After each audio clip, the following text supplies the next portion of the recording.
Bonjour et bienvenue dans ce nouvel épisode de Quintuple Axel. Et aujourd'hui, pour ce dernier Grand Prix de la saison, et oui, déjà, c'est passé à une vitesse, nous sommes en compagnie à nouveau de Jules, qui, après avoir ouvert ce takeover des viewers, va le clôturer normalement, croisons les doigts. Je suis ravie d'être à nouveau avec toi, Jules. Salut Zali, ça va bien?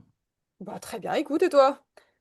Ouais, ça va, ça va. Bah écoute, on va pouvoir débriefer ce Grand Prix passionnant puisqu'il nous permettait d'avoir les classements pour ceux qui allaient en finale. Ça va être une Tout des à fait. compétitions les plus attendues de l'année. Donc c'est vraiment un Grand Prix que j'attendais avec beaucoup d'impatience et que j'ai suivi assez assidûment. Ouais, exactement. On a eu en effet les résultats en fait globaux des Grands Prix, hein, puisque bah, c'est comme c'est le dernier Grand Prix, on avait un peu, on pouvait faire un petit peu les comptes de qui allait être en finale, qui allait pas en finale. Donc on vous présentera dans la même occasion les finalistes catégorie par catégorie.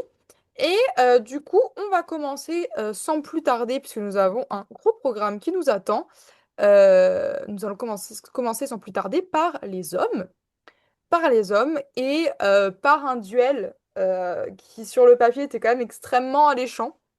Un duel entre Tout à fait. Yuma Kagiyama et Adam Xiao Imfa.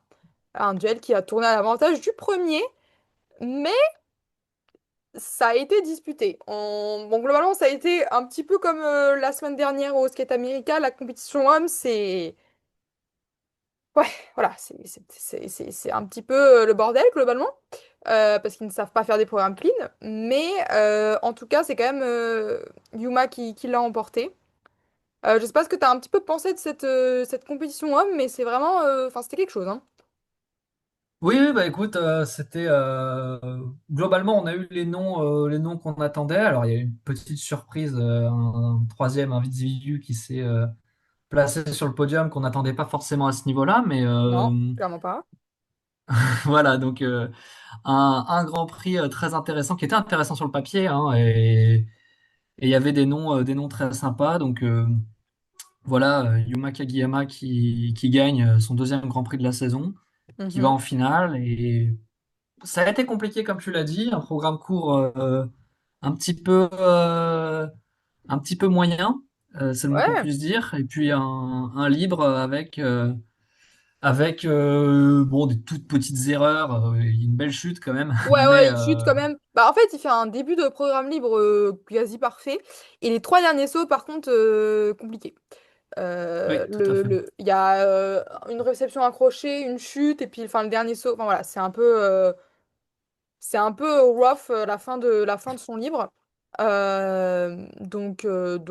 Mais en fait, là où il n'aurait peut-être pas pu remonter, c'est quand aussi à côté ça s'est foiré aussi. Enfin, tout le monde s'est plus ou moins foiré. Oui, Alors oui, on les a scores sont pas. il y a quand même eu pas mal de discussions autour de la glace qui apparemment était très mauvaise et nous avons resté tout le long des épisodes, nous avons une envoyée spéciale qui viendra nous en dire un mot un peu plus tard dans l'épisode. Mais en effet, il y a eu beaucoup de chutes et beaucoup de chutes bêtes. Genre vraiment, ça se voyait Oui, qu'il tout y à avait fait, un... Enfin, tout à fait. même si tu voyais pas spécialement l'état de la glace, enfin, on en reparlera, je pense, au couple par exemple. Enfin, il y a eu vraiment des chutes où c'est des chutes à la con, quoi. C'est des chutes après un saut, mais genre la réception est déjà faite et tu perds l'équilibre. Enfin, c'est vraiment, il y a vraiment eu des chutes de merde globalement sur ce Grand Prix. Bon, là, Yuma, il y avait aussi, ou même Adam, enfin, c'était un peu, ça partait un peu dans tous les sens. Mais ouais, ça a été quand même un peu compliqué pour tout le monde, ce Grand Prix. Et bah, Yuma, bon, il gagne quand même son deuxième Grand Prix, mais avec un score qui est pas. Enfin, qui est très très loin de Malinine, par exemple, Non, hein. non, c'est pas. Puis même pour lui, c'est pas dans ses standards, hein. Non, non, non. Yuma, on l'attend à 300 points, hein. On l'attend à 300 points, ou au moins, genre 280, 290, un truc comme ça. Oui, Mais pas, pas ça, quoi. c'est ça. Donc bon. Mais bon, là, en même temps, avec Alors, il fait quand même premier du livre. C'est quand même fou. Attends, c'est pour vous quand même vous dire, il fait premier du livre alors qu'il a une chute et deux réceptions accrochées. Alors, Oui, enfin, ça vous montre quand même, c'est un peu comme, voilà, c'est finalement une compétition assez similaire au skate américain chez les hommes. Alors, ça s'est gagné quand même à plus haut que le skate américain, mais les gens qui ont gagné n'ont pas été clean, hein. On n'a pas eu de perf clean, hein, chez les hommes, hein, Oui, tout à fait. ce Grand Prix. Mais non, bah alors sur Yuma, je suis assez partagée dans ces programmes. Le cours est un peu insignifiant pour moi. Le livre est exceptionnel. Mais alors, j'avoue que le cours, Ok. je pourrais même pas t'en parler. Je me rappelle même pas de la musique. Enfin, je l'ai vu 2 fois là cette saison. Enfin voilà, mais vraiment, je suis pas. Il me marque pas. Le livre, on a eu le Moi non temps. plus. C'est vrai que je suis pas. On a eu le temps déjà d'en parler et je le trouve toujours très très beau, mais j'attends une performance à la hauteur du livre. J'attends la perf clean qui va faire rentrer ce livre dans l'histoire, que pour l'instant on n'a pas encore eu, et que j'espère qu'on aura au JO. Mais ouais, le livre est toujours aussi fou. Ok. Je partage effectivement ton avis. Le cours, je t'avoue. Alors, je sais qu'il y a un moment sur le début du programme où il emballe bien le public et tout, et je trouve le début très sympa. Mais c'est vrai qu'en fait, je vais pas dire qu'il est insignifiant, mais voilà, je me Ouais, souviens même pas vraiment de la musique, donc ah, c'est ça. ça en dit souvent long sur où est-ce que tu places le programme dans ton cœur. Ouais. Ah ouais, mais donc pour donner quand même des petits éléments de comparaison, donc il y a que 2 patineurs hommes qui ont gagné leurs 2 grands prix, donc Ilia et Yuma, mais Ilia gagne ces 2 grands prix avec un total de score de 654 points et Oh la Yuma vache. 557. Voilà, merci Jackie Wong pour Ah les oui, quand stats. même. Ouais. Euh, Il y a 100 points de différence au cumulé, donc 50 points en gros par compétition. Donc c'est assez énorme. C'est assez énorme. Et voilà, même si Yuma a gagné ces deux grands prix, c'est pas du tout le même jeu, la même cour que Ilia. Et Yuma va devoir élever son niveau pour aller chercher Ilia, qui est un peu intouchable cette saison pour l'instant. Mais voilà, s'il veut le challenger, il va falloir être clean parce que il n'y a pas le choix, hein. Oui, oui, non, mais de toute manière, Ilya Malinin, il est sur une autre galaxie aujourd'hui, hein. Il y a un monde d'écart, clairement. Faut pas vendre la peau de l'ours avant de l'avoir tué, mais Bien Yuma sûr. Kagiyama va devoir être exceptionnel. Et même plus que ça, il va devoir être exceptionnel et Ilya Malinin ne devra pas être parfait pour qu'il puisse le battre. Donc, il faut vraiment que les astres s'alignent. Ouais. Et je pense que malgré tout l'amour que je porte pour Yuma Kagiyama, ça risque d'être assez difficile d'aller détrôner Malinin cette année. Ouais, bah, je suis tout à fait d'accord avec toi, mais même au-delà de parler de Malinine, Yoma, il faut aussi qu'il fasse attention à ce qui se passe derrière lui, hein. Parce que mine de Oui, rien, tout à bon, fait, oui. Oui. ils ont eu Mirail et Adam ont eu des grands prix pas forcément incroyables, mais avec un 270, il est absolument pas à l'abri de que ça revienne derrière lui aussi. Donc voilà, Tout à fait. ça peut aussi. On regarde devant, mais il faut aussi regarder derrière. Donc attention à ça. Et bon, bah, la finale du Grand Prix sera un bon test pour bah, voir un petit peu où est-ce qu'il en est vis-à-vis de Ilia et puis de tout le monde. Je pense que c'est d'ailleurs le bon moment pour donner les finalistes du coup chez les hommes. Donc nous Ouais, aurons Ilia, Yuma, Shun Sato, Adam, dont on va parler tout de suite, Mikhail Shaidorov et Daniel Grassol qui se qualifie malgré le fait qu'il a que 20 points, ce qui est quand même assez bas. Normalement, tu qualifies pas.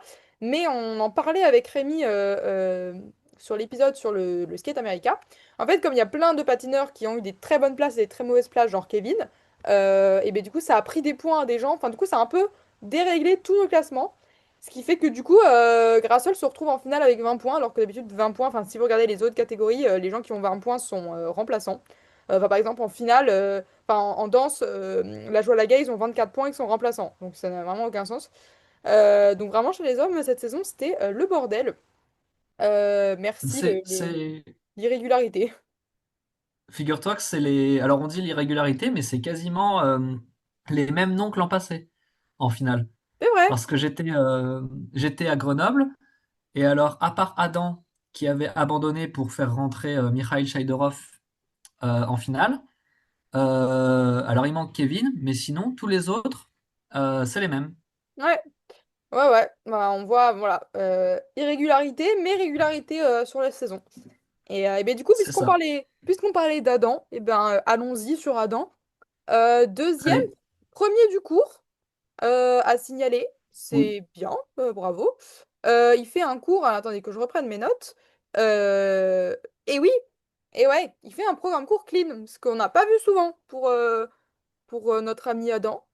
Alors il y a Oui, peut-être, alors juste oui, il sur y a le... une combinaison un peu, ouais, ouais, ouais, j'ai entendu C'est regarder ça, le voilà. La protocole. combinaison, Ouais. il va la faire quad triple et il a fait quad double finalement. Ouais, puis il a des jeux négatifs, donc allez, quasi clean. Mais il n'y a pas d'erreur majeure, en tout cas, il fait quand même Non. 92-50, ce qui est... voilà, avec un quadruple, triple, on tutoyait les 100, hein, donc, euh, il n'y a pas grand-chose à dire sur le programme court. Moi, j'ai quand même noté que clean, ce programme est quand même très très beau. Enfin, je trouve ce cours assez fou. Je suis très sensible à la Oui, musique en non, même c'est un temps. bon programme. Oui. Mais j'aime beaucoup ce programme court. Je le trouve très très beau. Bon, la Terre vue du ciel, voilà, Enfin, c'est pas évident d'aller... parce que la dernière fois que quelqu'un a fait ça, c'est quand même Savchenko Masso au JO 2018. Donc, on parle pas de n'importe qui, on parle pas de n'importe quel programme. Et je trouve qu'il est tout à fait à la mesure, à la hauteur de ce que demande la musique. Et non, non, j'aime beaucoup ce programme, quoi. Oui, oui, bah, c'est un super, effectivement, c'est un super programme. Moi, je préfère le libre à titre personnel, mais au global, je préfère les programmes libres. À noter qu'il fait un bon quad lutz, Ouais, ce qui est peu commun, et oui, enfin, il le rentre pas souvent. Et là, vraiment, je me suis arrêté, je me suis dit, putain, il le rentre bien, même l'axe est bon, tu vois, donc comme quoi, tout arrive. croyez en vos rêves, hein, croyez en vos rêves, Believ, l'axe est bon, tu vois. Believ croyait en vos rêves. Mm. Exactement. Donc voilà. Donc non, non, il y a des choses qui sont bien, qui sont montrées. C'est un petit peu l'inverse du Grand Prix de France. Le Grand Prix de France, il est pas clean sur le court et il est très bon sur le libre. Et là, c'est un peu l'inverse. Ouais.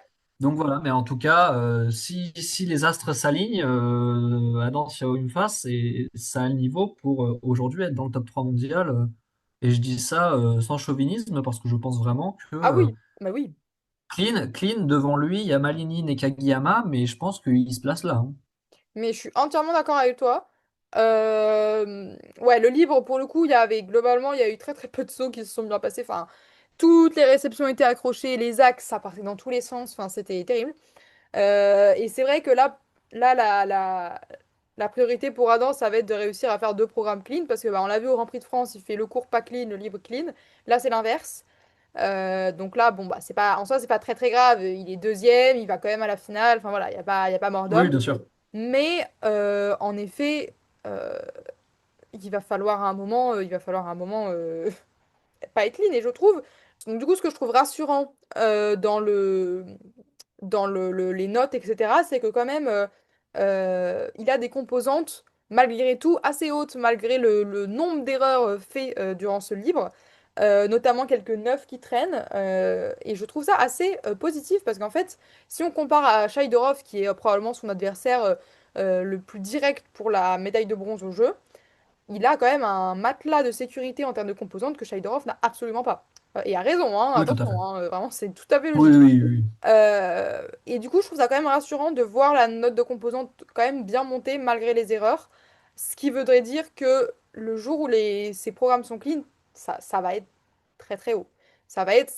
On peut être proche des 300 points. Enfin, surtout si les quad loots sont inclus et clean, c'est-à-dire enfin, il a déjà fait 300 points sans quad loot, ce Adam. Donc en fait, on va vraiment s'y approcher fort.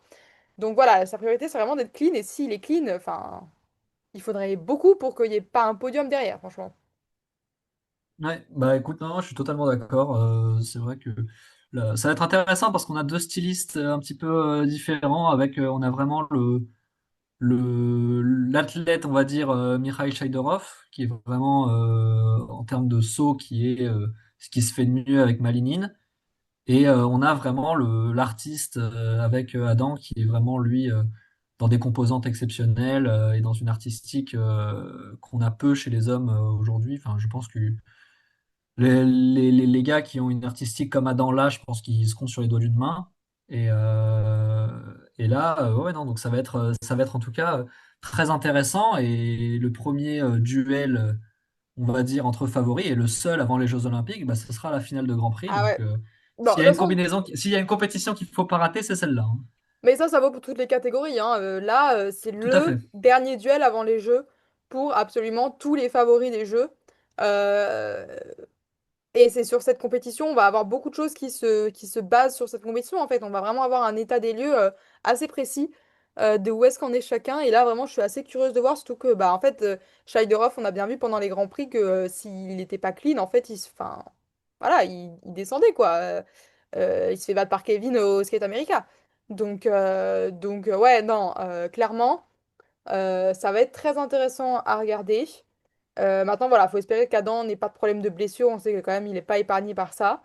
Bah voilà, peut-être à la limite, je sais pas, skip les championnats d'Europe, j'en sais rien, mais vraiment essayer de se préserver pour les Jeux, parce que en fait, ça peut faire un truc très bien. Et on parle beaucoup de programmes potentiellement avec un gros potentiel pour les Jeux. Ces deux programmes sont vraiment tout à fait là-dedans. Oui, Moi, oui, sur, oui, sur totalement. le livre, je suis un peu moins accrochée, sauf la fin. La dernière minute, comme d'habitude, je la trouve exceptionnelle. La Oui, oui, choréo totalement. sequence, j'adore le fait qu'il ait gardé la glissade sur les genoux de son SOS d'intérieur en détresse de l'année dernière. C'est magnifique. Voilà, j'avoue que le début du programme, je suis un poil moins emballée. Enfin, je le trouve un peu long à démarrer, mais quand il démarre bien. Voilà. Oui, bah, je suis totalement d'accord. Écoute, non, non, c'est vrai que c'est un des programmes. C'est un des programmes, pour l'avoir vu, bah, on a eu la chance de le voir en vrai et en Ouais, plus de le voir clean, alors ouais. que d'émotion. Mais non, c'est vraiment, en plus, c'est quelqu'un qui, franchement, il mériterait vraiment d'être plus connu en France parce que avoir un patineur qui fait, enfin, comme ça, qui fait des saltos, qui fait des programmes aussi divertissants, des programmes où voilà, vraiment, t'as énormément d'émotions qui se transmettent, etc. Moi, j'ai le souvenir de Adam qui finit son programme libre à Angers. En plus, on était tout près de la glace et tout, mais à la fin, il gueule sur sa pause à la fin parce que Ouais. il en peut plus et tout. Et c'est vraiment un patineur comme ça qui te transmet des émotions quand tu le vois en vrai et même à la télé. Et franchement, j'espère vraiment qu'aux Jeux Olympiques, il va briller parce qu'il mérite vraiment qu'on mette beaucoup de lumière sur lui. Eh ben écoute, sur cette belle page sur un dent, je te propose justement qu'on parle du troisième sur le Oui, podium, Stéphane Gogolev. Alors, waouh! Genre, moi, Stéphane Gogolev, je l'avais découvert, il était encore en junior sur un programme sur Woodkid Run Boy Run qui m'avait marqué. C'était genre en 2019, en 2018, un truc comme ça, c'était il y a longtemps. Et là, oui, bon, c'est l'année où il gagne c'est l'année, je crois, où il gagne la finale de Grand Prix, si je ouais, dis pas de bêtises. bah ça doit être Finale de comme Grand ça Prix junior. que que je l'ai découvert. Et c'est vrai que Stéphane, enfin, c'est quelqu'un qui du coup avait été quand même pas mal. Enfin, on l'avait vu passer dans les juniors, etc. Mais depuis son passage en senior, c'est vrai que bon, il a eu un peu du mal. Voilà. Et là, c'est son premier podium en Grand Prix, tout simplement. Et enfin, voilà, il profite du fait que il y a pas mal de patineurs derrière lui qui auraient pu prétendre à cette troisième place et qui ne l'ont pas eu parce qu'ils n'ont pas assez bien patiné. Mais quand même, c'est quand même quelque chose. Et puis en plus, il est même pas si loin d'Adam que ça, hein. Il est à 2 points, hein, donc c'était vraiment 3 points, pardon. C'était vraiment pas si loin. Je sais pas si, alors j'avoue, je n'ai pas regardé ces programmes. Je sais pas si tu les as regardés, ce que t'en as pensé. Si, si. Eh ben vas-y, dis-moi tout. Bah écoute, non, non, moi, le cours, j'aime bien. Il est très, très divertissant, etc. Tout passe bien, on va dire. C'est assez marrant parce qu'il fait un cours un petit peu typé, comment dirais-je, un peu gangster des années, dans le New York des années 20, tu vois. Ouais. C'est assez particulier. Alors, j'ai un doute sur la praticité de la tenue parce qu'il est dans un espèce de costume cravate. Je sais pas si c'est très très évident de patiner avec. Mais en tout cas, très très gros quadruple toe, triple toe. La combinaison, vraiment, je l'ai vu décoller, hyper impressionnant. Et ensuite, le libre, pour le coup, je vais pas te mentir, il est beaucoup moins marquant. Enfin, franchement, dans mes notes, j'ai mis libre RAS. Ouais, ça veut tout dire. Vraiment beaucoup plus oubliable, mais en tout cas, non, très grosse perf. 253, c'est presque son record. Son record, c'est 255. Et j'ai vu, du coup, il faut remonter à 2019 pour voir un Canadien sur un podium masculin en GP. Ouah, c'était qui en 2019? Alors, je sais plus, il y en avait deux. Il y en a un au Skate Canada et un autre au NHK, je crois. Mais Peut-être ça Kylian remonte. Messing et Roman Savdovski quand il n'était pas encore un peu à la ramasse. Non, je ne sais pas. Franchement, je saurais plus le dire, mais j'ai fait les recherches et tout, et je me suis dit, putain, c'est vrai que ça remonte à 2019 quand même. Eh bah, le patinage canadien, de toute façon, de manière générale, à part finalement en couple et en danse, où ils arrivent quand même à avoir toujours des gens de top niveau. Sinon, il y a quand même eu, en fait, depuis 2018, depuis leur victoire à l'épreuve par équipe, il y a quand même eu beaucoup de retraites et peu de renouvellement derrière pour faire Ouais. tenir la baraque, hein. Parce qu'en vrai, même chez les couples et la danse, on avait des... Bah alors, en couple, ça joue le titre mondial. En danse, ça joue, mais c'est un... Enfin, c'est pas de la bonne académie, quoi. Mais on aura le temps d'en reparler sur la danse. Oh putain, on va avoir des choses à dire sur la danse. Je suis en train de... Voilà, Oh oui, oh là beaucoup de là. temps. Allez, allez, on va avancer les hommes parce que j'avais oublié que cette fois-ci, pour une fois, à la danse, on va avoir des choses à dire. Euh, Oui. Et mais alors, en plus, attendez, mais on parlait des Canadiens. Mais qui c'est qui est quatrième? Roman Savdovski. Alors là, c'est pareil. En parlant de revenant, lui, c'est la même chose. Il a eu beaucoup de problèmes de blessures et tout. C'était lui au NHK, tu vois, j'avais raison. Je viens de regarder, c'était bien lui au NHK Ok. 2019. Euh, et ouais, non, bah, quatrième position pour Roman. Je sais pas bien ce qu'on peut dire là-dessus. Je sais pas si. Non, moi, j'aime juste bien le livre. Le livre, il y a Clair de Lune de Debussy, donc ça fait partie des War Horse qui me plaisent. Oui, moi aussi. Voilà, Clair de Lune de Debussy, ça me plaît bien. Il l'utilise pas complètement, il alterne un petit peu entre une autre musique, ce qui est pas mal. Mais voilà, dans l'ensemble, je vais pas te mentir que j'ai pas grand-chose à dire. Pareil, sur le short programme, j'ai vraiment mis rien à signaler. J'ai même précisé vraiment pas mémorable. Ouais, non, mais en vrai, ça fait quand même plaisir de le revoir relativement haut. Il fait quand même quatrième du libre. Il a deux quadruples, enfin, il a des quadruples Salco. Franchement, enfin, pour moi, ça fait partie d'une génération de patineurs où je mets aussi genre Kamden Poulkinen, Andrew Torgachev, voilà des gens nord-américains où on les a beaucoup vus il y a quelques saisons en fait, plutôt à la fin de la dernière Olympiade et tout, et qui ont un peu de mal. Et donc c'est toujours bien quand il y en a un qui arrive un petit peu à tirer son épingle du jeu et à aller prendre là une quatrième place. Alors en cinquième position, on a Jason Brown, l'Américain, qui s'est enchaîné deux grands prix back-to-back. Donc après sa quatrième place au Skate America, il fait cinquième ici. Je dois avouer, je n'ai pas vu son livre, mais j'ai à nouveau vu son cours parce que à un moment, voilà, hein, si vous ne l'avez pas vu, allez le voir. Enfin, qu'est-ce que vous attendez en fait? Parce qu'il a repris, si vous ne le saviez pas, son livre sur River Dance, à savoir de la danse irlandaise, qui datait de genre 2014. Il le reprend cette année. Et bah, c'est génial, c'est absolument génial, ça marche trop bien, c'est trop fun, enfin j'aime trop, voilà. Ah, écoute, moi aussi, j'adhère bien. Alors moi, je connaissais pas de aussi loin. Moi, je m'étais fait la réflexion parce que c'est la même musique du cours que le cours de Sarah Everhart. Tout à fait. Et donc du coup, bah forcément, j'étais assez conquis. Et puis forcément, c'est Jason Brown. Donc en termes d'interprétation, on est toujours sur quelque chose d'assez intéressant. Et voilà, c'est toujours un plaisir de le voir patiner. Dernière saison compétitive, je crois d'ailleurs. Ouais, ouais, ouais, tout à fait. Ouais, c'est Dernière ça. Donc saison.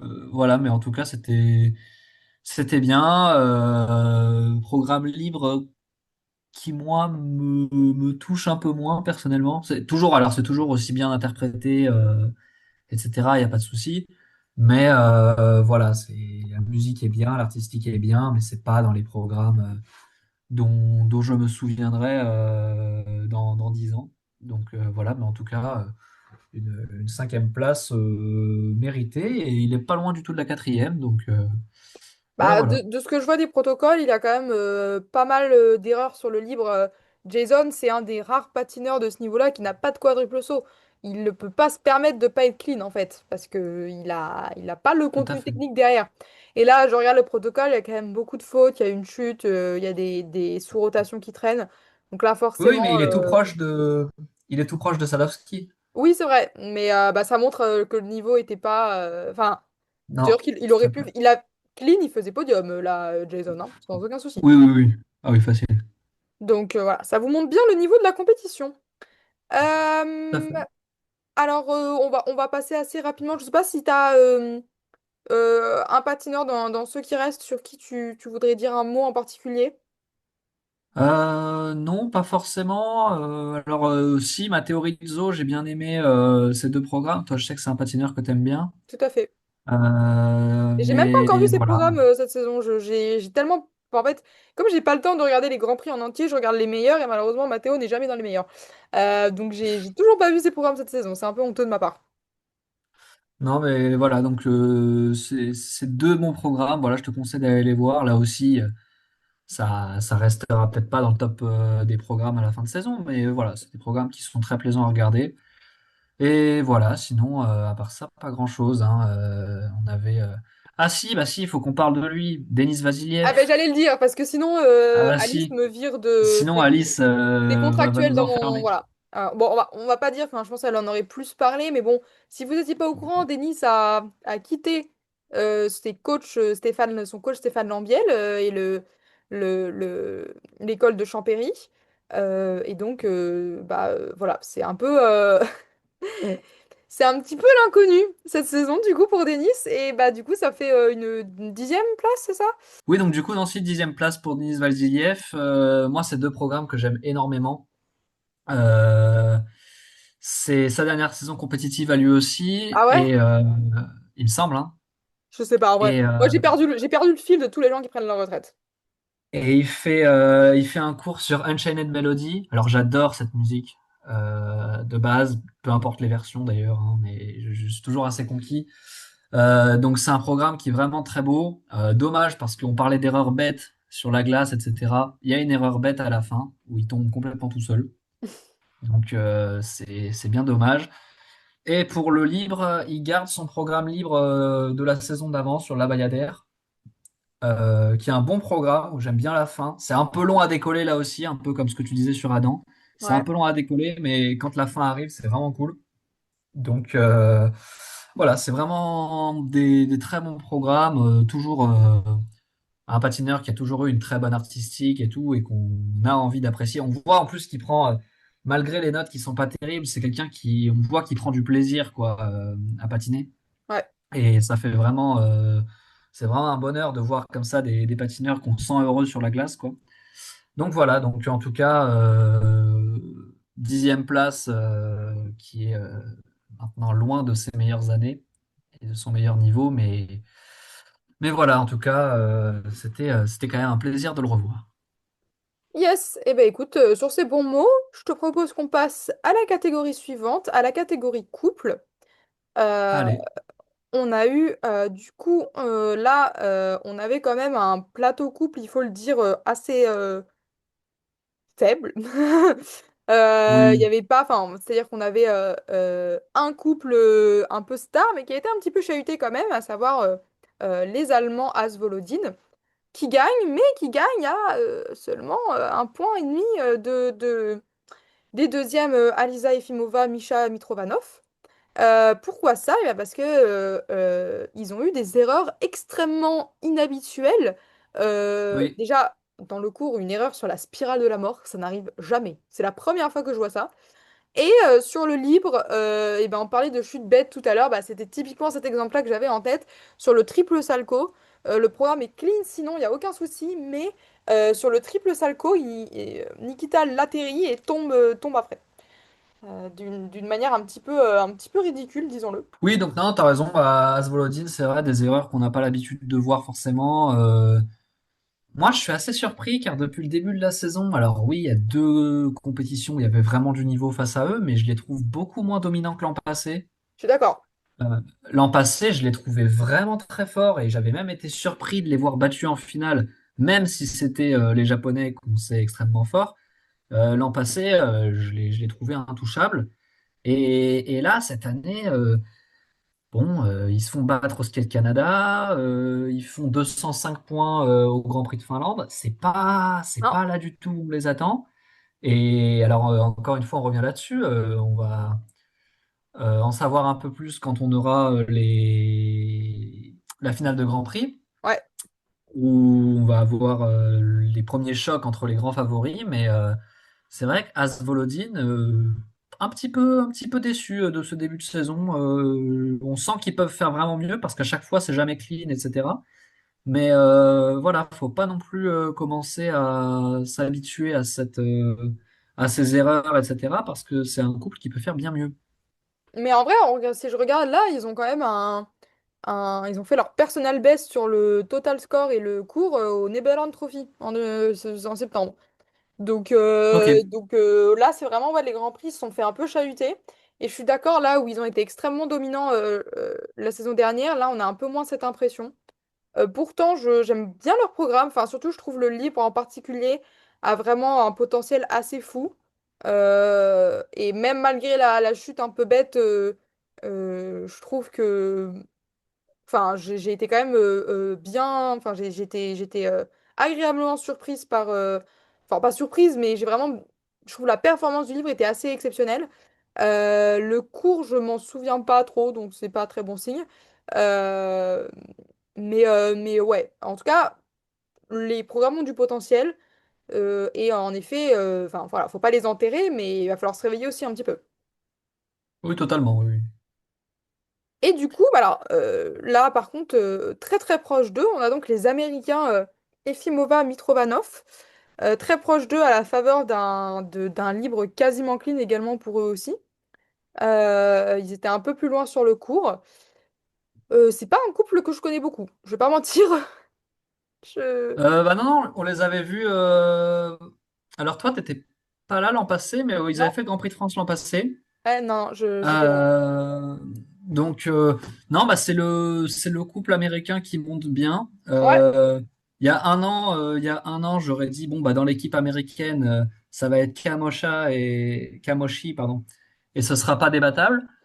Là, les tendances s'inversent un peu, ils ont et on qu'un va le seul voir quota? justement parce que comment? Ils ont qu'un seul quota, les Américains en couple? Non, non, bah, enfin, non, ils en ont pas qu'un seul, mais je pense aussi parce que bon, on va pas se mentir que les Américains sont un peu en deçà Ah oui, tu penses à de la l'épreuve par concurrence, équipe? mais je pense évidemment à l'épreuve par équipe Ouais, parce que les Américains sont grandissimes favoris pour l'épreuve par équipe. oui, tout à fait. Peut-être qu'ils feront participer les deux couples, mais Peut-être, possible, ça se fait souvent. voilà, il y a quelques temps, dans la hiérarchie américaine, c'était Kamoshi qui était vraiment devant. Et là, ça s'inverse un peu. Eh On a ce ben, couple qui monte très très fort. tu fais bien de le Et dire. je le trouve impressionnant. Tu fais bien de le dire, Kamoshi, ils sont troisième, juste derrière. Donc ils Oui, ont c'est ça. battu. C'est pour ça aussi que je faisais le parallèle. Ah J'en bah, parlais un petit peu sur Skate Canada où j'avais dit qu'il y avait justement quelle, quelle transition. cette, pas cette rivalité, mais cette petite interrogation à l'échelle nationale qui va être intéressante. Ouais, Et là, Efimova Mitrovanov qui prennent un petit peu la bonne option pour le moment. ouais, tout à fait. Bon bah, Kamoshi, ils étaient quand même deuxième après le cours, mais ils redescendent. J'ai vu leur cours, j'ai bien aimé. J'étais pas emballée, mais voilà, c'était sympa. Mais c'est Oui, vrai c'est que du déjà vu, quoi. oui, voilà. Mais c'est vrai que Kamoshi, c'était un petit peu le couple américain. Bah, les couples américains, c'est pas c'est leur catégorie faible, on va dire quand même. C'est pas, voilà, c'est pas leur meilleur truc. Mais on parle quand même, voilà, de couples dans le top 10 mondiaux, qui ont été médaillés aux quatre continents. Enfin voilà, Kamoshi, c'est pas n'importe qui, quoi. Oui, Euh, oui, donc voilà, c'est un couple qu'on connaît bien. C'est vrai que par contre, Efimova Mitrovanov, c'est plus récent, c'est une ascension un peu plus dans les dernières saisons. Bah, c'est vrai que pour les jeux, il peut avoir une vraie concurrence entre les deux. Donc à voir ce que l'équipe américaine décidera ensuite, notamment du coup pour l'épreuve par équipe. Après, comme du coup enfin c'est pas la catégorie dans laquelle ils vont avoir des points, potentiellement oui, peut-être qu'ils vont split. Enfin, je sais pas exactement quelles vont être les stratégies. Après, bon, pour l'épreuve par équipe, je vois mal comment les Américains gagneront pas, mais voilà. Je pense que, mais en tout cas, c'est vrai qu'il y aura une vraie bataille entre les deux. tout à fait. Est-ce qu'on termine là sur les coupes? Enfin, franchement, on est très rapide sur les coupes, mais en même temps, enfin, il y a vraiment pas grand-chose. Enfin, il n'y a pas des couples, il n'y a pas beaucoup de grands noms. Non, Euh, j'étais juste intéressé par les Chinois Zheng Wang. Ouais. On sait, la Chine, c'est vraiment une école de pairs excellente. Et c'est un couple que du coup j'ai eu l'occasion et la chance de voir à Grenoble en finale de Grand Prix l'an passé. Et donc Ah du coup oui, bah oui, ils étaient en Grand Prix junior, pardon. ah oui, en junior, ok, parce que là, j'étais en mode. Et voilà, et c'est un couple que qui m'intéresse à suivre, on va dire qui m'intéresse à suivre, qui a fait un très gros score au NHK, ils ont fait 195. Là, ils sont un peu plus bas, ils font 185. Mais voilà, aujourd'hui, je pense que chez les juniors, il y en a qui vont arriver en plus. Là, j'ai regardé un petit peu. Il y a des couples juniors chinois qui vont arriver pour prendre un peu la relève. Et quand on sait la qualité de l'école de pairs chinoise en couple, je pense je pense que ça va être des noms à surveiller, eux et ceux qui vont passer en senior l'an prochain. C'était la coupe de Chine, mais oui, tout à fait. Ah, c'était à copain, pardon, autant pour Ouais, moi. oh non, t'inquiète pas. Il n'y a pas de souci. Moi, je me suis rendu compte en regardant la liste que je ne sais plus dans quel épisode je voulais parler de Pereira Michaud et j'ai dit Trent Michaud. Donc, j'ai juste dit lui. Voilà. Donc, tu vois, on fait tous des erreurs, hein. C'est OK. Et du coup, pour terminer sur les coupes, on va quand même vous donner les finalistes qui seront à la finale du Grand Prix. Donc, on a bien sûr Miura Chiara, les seuls à avoir gagné leurs deux Grands Prix d'ailleurs. On a les Italiens Contimacci, Asvolodine bien sûr, les Géorgiens Metelkina Berulava, les Canadiens Stellato Dudek Deschamps et les Hongrois Pavlova Siatchenko. Avec quand même Anne en premier remplaçant en Big 2025, c'est un peu marrant quand même. Donc voilà, le Big Five, les cinq fantastiques, comme j'aime à les appeler. Et le couple hongrois qui a montré quand même de très belles choses aussi en Grand Prix. Donc une finale qui s'annonce très prometteuse. Et bien du coup, je te propose qu'on fasse une petite respiration dans cette review, puisque nous avions dans nos viewers une personne qu'on remercie beaucoup, qui s'appelle Jeanne, et qui était présente au Finlandia Trophy en personne. Et elle nous a proposé de nous livrer un petit peu ses impressions, ses anecdotes, les programmes qui l'ont marqué, ce qui s'est un petit peu passé aussi en dehors de la compétition, dans l'arena et tout. Et bien donc du coup, on vous laisse avec elle et on revient juste après.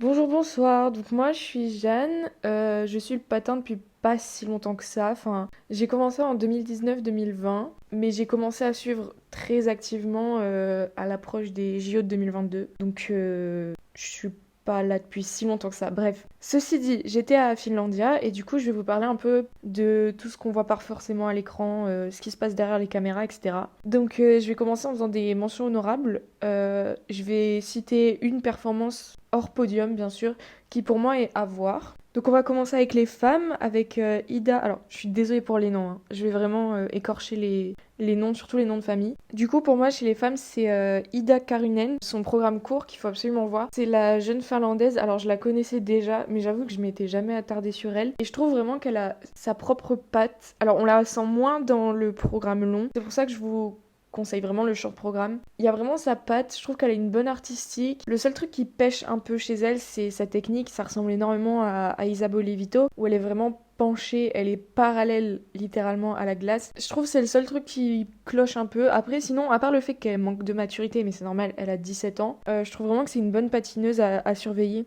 Du coup, je vais parler pour les hommes de Andreas Nordebach, de son programme long. Alors, c'est pas le programme en lui-même qui m'a particulièrement marqué, mais ce qui est notable, c'est quand même qu'il a fait une bonne performance tout en ayant la main ensanglantée. Je sais pas ce qu'il a fichu, honnêtement, je sais pas comment il s'est blessé, j'ai pas vu. En tout cas, il pissait un peu le sang et il a dit c'est pas grave, je vais quand même faire mon free skate. Il a mis un bandage et il a fait une performance qui était à 10 points de son personal best, donc c'était vraiment pas mal. Du coup, pour la danse, je vais parler encore une fois des Finlandais. Yuka Oriara et Joe Pirinen, leur danse libre, j'ai trouvé ça génial. Ils ont fait leur version du Moulin Rouge et j'ai trouvé ça super original, super cool. Je savais déjà que j'allais aimer ce programme, mais pas à ce point-là. Vraiment, il est génial, donc je vous conseille vraiment d'aller le voir. Et ensuite, pour les pairs, c'était un peu la catégorie sacrifiée. Voilà. Mon avion est arrivé trop tard, j'ai pas pu voir les short programmes. Et pour les free skate, honnêtement, j'étais tellement fatiguée que je faisais limite. Donc hors podium, malheureusement, j'ai pas de performance qui m'a particulièrement marquée. Mais si je dois citer un seul couple, ce serait Zhang et Huang, les Chinois, qui ont fait leur deuxième Grand Prix senior et qui ont pas vraiment démérité, hein, franchement. Ensuite, je vais vous dire des petits fun facts. Voilà, ça va être vraiment une liste. Déjà, il y avait 2 oiseaux dans l'aréna. J'espère qu'ils sont encore en vie. J'espère qu'ils ont pu les sortir, mais honnêtement, ça m'étonnerait. Ensuite, je veux qu'on fasse une petite parenthèse sur les peluches, parce qu'il y a quelqu'un qui a lancé un bretzel pour AC Volodine, qui sont du coup allemands, et je trouve ça absolument génial. Et il y avait une peluche lutin qui avait atterri droit comme un piqué sur la glace, et j'ai trouvé ça absolument adorable et hilarant. Oui, mon humour est douteux, et alors aussi, petit fun fact, il y avait des interviews des patineurs. C'était des interviews qui étaient diffusées sur le grand écran pendant les surfaçages, quoi, entre les différentes épreuves. Et c'était des questions comme décris ton partenaire en un mot, ou si tu pouvais avoir un élément d'un seul patineur, lequel ce serait. Bon, évidemment, il y en a beaucoup qui ont répondu le quadruple axel d'Ilya Malinin. Et du coup, je pense que la FFSG, vous devriez prendre note. En parlant de prendre note, l'organisation était vraiment, vraiment pas mal. S'il vous plaît, la FFSG, pour le Grand Prix de France, numérotez les places. C'est un appel à l'aide. Surtout qu'à Angers, c'est possible, parce que les sièges sont numérotés. Donc par pitié, pourquoi vous ne numérotez pas les places ? Je comprends pas en fait, parce que ça fait perdre beaucoup d'énergie, beaucoup de temps à un peu tout le monde. Enfin, je sais que nous, on veut nos places vraiment précises dans notre carré. Et du coup, on doit élaborer des stratégies pour être première. Enfin, c'est n'importe quoi. Et ça a créé même, je crois que c'était du coup, on repart à Angers, là. Ça a créé, je crois que c'était le samedi, des sortes de mini-mouvements de foule devant. Enfin, c'était n'importe quoi. Donc, s'il vous plaît, numérotez vos places. Ça ne coûte rien. Enfin, si, je pense que ça coûte un peu de temps pour préparer en amont. Mais au final, ce sera beaucoup mieux. Parce que l'arena à Helsinki était plus de 2 fois plus grande qu'à Angers. Alors, ok, c'était pas sold out. Mais il y avait quand même beaucoup plus de monde qu'à Angers. Et pourtant, il y avait moins de bénévoles. Et ça s'est beaucoup mieux déroulé qu'à Angers. Donc prenez note. Ensuite, il y a tout ce qui est interview et fanzone. Alors, c'était pas vraiment une fanzone, mais en gros, à la fin de chaque podium, il y avait le top 3 et certains autres patineurs qui voulaient bien, qui venaient et qui répondaient aux questions des fans. Ça, j'ai trouvé ça vraiment cool. Même si c'était pas ultra bien organisé. Je sais pas si c'était la première fois qu'ils le faisaient, mais en tout cas, c'était vraiment bien. Et si jamais vous avez besoin de quelqu'un pour faire ça, la FFSG, s'il vous plaît, je suis là, ok ? Je sais parler anglais. Yes, I can do it, en fait. Non, vraiment, c'est très bien et je trouve que ça aide vraiment à mettre en lumière, à mettre en avant les patineurs, aussi pour les personnes qui sont au-delà de leur performance. Je sais pas si ça make sense. Ça pourrait vraiment participer à rendre le sport plus populaire, surtout que là, avec les JO, je pense qu'il y a beaucoup de personnes qui vont s'y intéresser après cette saison. Donc je pense que c'est un bon truc à potentiellement, si c'est possible, mettre en place. Et je suis là s'il y a besoin d'aider, ok ? Ensuite, là, c'est bon. J'ai fait des éloges à l'organisation, etc. Maintenant, il est temps de parler des points négatifs. L'état de la glace. La glace, c'était absolument scandaleux. Bon, abuse. Non, en vrai, je sais pas si toutes les chutes un peu bêtes qu'on a eues, parce qu'on en a eu vraiment beaucoup, y compris aux entraînements, c'était dû à la glace, mais en tout cas, il y avait vraiment beaucoup de trous. Elle était mouillée, enfin elle était jamais prête à temps pour les épreuves et il y avait beaucoup de bosses. À tel point qu'entre 2 performances, surtout pour le programme long des hommes, entre 2 programmes, à chaque fois, pendant que vous voyez les scores, nous quand on regardait la glace, il y avait des bénévoles qui grattaient la glace pour enlever les bosses, quoi, tout simplement. Et bon, ils font ce qu'ils peuvent avec les moyens qu'ils ont, mais franchement... Maintenant, petit point sur les entraînements, parce qu'il y a vraiment pas mal de patineurs qui sont pas venus, à commencer par Luna Hendricks. Bon, on a su plus tard du coup qu'elle avait withdraw, elle a déclaré forfait, mais du coup sa musique elle a tourné dans le vide et tourné dans le vide, tourné. Et du coup je m'inquiétais pour elle quoi. Et au final bon, elle n'est pas morte.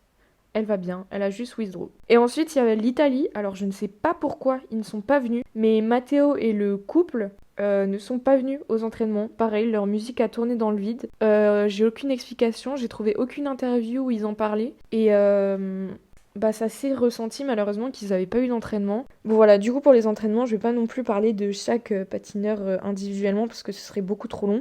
Du coup je vais passer directement au dernier point que je voulais aborder, donc le boycott surtout de Fournier-Baudry-Cizeron. Ils avaient quand même beaucoup de supporters dans l'audience quoi, mais il y avait aussi pas mal de boycotts. Il y avait beaucoup de gens qui lisaient des livres, qui jouaient à Tetris. J'en faisais partie. Moi, je pense vraiment qu'il faut boycotter ce genre de performance, ce genre d'athlète, parce que ils ont des positions sur certains sujets qui sont pour moi absolument intolérable. Et ça contribue malheureusement au fait que notre sport n'est pas safe pour le plus grand nombre. Et donc bah, les gens n'ont pas envie d'aller dans un sport qui n'est pas safe, c'est normal. Bref, il y avait beaucoup de gens qui ont boycott jusqu'à la Marseillaise. Il y a beaucoup... Enfin beaucoup. J'abuse en disant beaucoup, mais je pense qu'il y a bien une dizaine de personnes qui ne se sont pas levées pour la Marseillaise. Moi, je me suis levée parce que, vas-y, c'est l'hymne de la France, ça me faisait bizarre de pas me lever pour l'hymne de la France. Mais en tout cas, je me suis pas levée pour Laurence et Guillaume, mais encore moins pour leur victoire. Voilà, désolée, il faut prendre position à un moment. Et du coup, ces personnes-là qui ne sont pas levées se sont fait tout simplement remonter les bretelles par les bénévoles. Alors ça, j'ai pas forcément compris. C'est un débat à lancer. Honnêtement, c'est un débat à lancer. Est-ce qu'on doit engueuler les gens qui se lèvent pas? Mais d'un autre côté, on a le droit aussi de protester, quoi. Enfin, je sais pas. À lancer comme débat. Intéressant. Bref, c'est là que s'arrête mon travail de journaliste, qui a été très court, très bref, et sûrement pas très agréable à entendre, parce que c'est la première fois que je fais ce genre d'exercice, hein. Désolée. Surtout que je fais ça un peu rapidement. Bref. Bon épisode. Des bisous. J'espère que ça vous aura plu. Bisous, bisous. Merci Jeanne, du coup, pour ces impressions. Et nous, du coup, on va continuer sans plus attendre sur les femmes. Les femmes. Ah, allons-y, allons-y. Ah là là, Ma catégorie. ta catégorie, je sais. Euh, voilà, par où commencer? Donc, Mone Shiba qui s'impose sur ce Grand Prix de Finlande, c'est la seule à avoir gagné ces deux Grands Prix, déjà, chez les femmes cette saison. Donc, bravo Monet. Tout à fait mérité. Un très beau 217 points, deuxième du cours, première du libre. Écoute, je vais te laisser parler parce que je sais que toi, voilà, je sais que Ah, c'est ton programme. Vas-y. C'était mon programme. On en C'était? reparlera. Euh, oui, car on a trouvé mieux. On a réussi à trouver mieux sur la planète patinage. Donc, euh, Alors là, donc voilà, mais en tout cas, bon, ça n'empêche pas que ça reste un programme exceptionnel et tout, il n'y a pas de souci. Monet Shiba qui a été très performante sur le libre, record sur le libre, record personnel sur le libre. Et alors, je parlais de régularité au Skate Canada. Son record perso, c'est 217,23 et elle fait 217,22. Non, mais alors, c'est trop On grave. peut Là, difficilement faire mieux. là, c'est quand même très fort. Donc non, non, voilà, franchement, très impressionnante.